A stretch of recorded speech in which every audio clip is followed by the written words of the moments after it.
السلام عليكم. لا تنسوا الاعجاب بالفيديو والاشتراك في القناة تشجيعا لنا لنستمر بنشر المزيد ان شاء الله.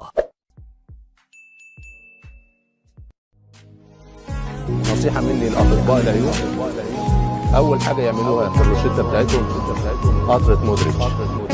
الناس اللي عاوزة تستمتع وتنظف عينيها تستمتع بمودريتش. 11 مباراة على التوالي كأساسي، ولا تحس إنه ما شاء الله عيل صغير لعيب شاب.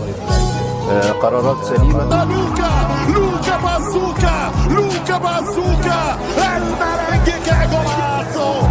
يا سلام عليك، يا سلام عليك يا مودريتش. مباراة في غاية الروعة من مودريتش والكرة أمامية فينيسيوس.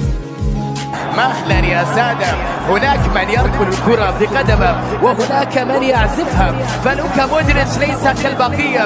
الكرة عندما تخرج من قدم مودريتش الريال يعود بكبريائه، يعود بتاريخه، يعود.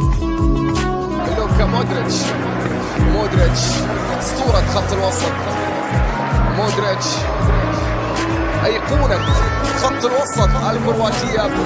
لاعب لوكا مودريتش بهذا العمر بعطائه الغزير المستمر والممتد في مختلف البطولات على صعيد كثير من المباريات التي كان فيها صانعا.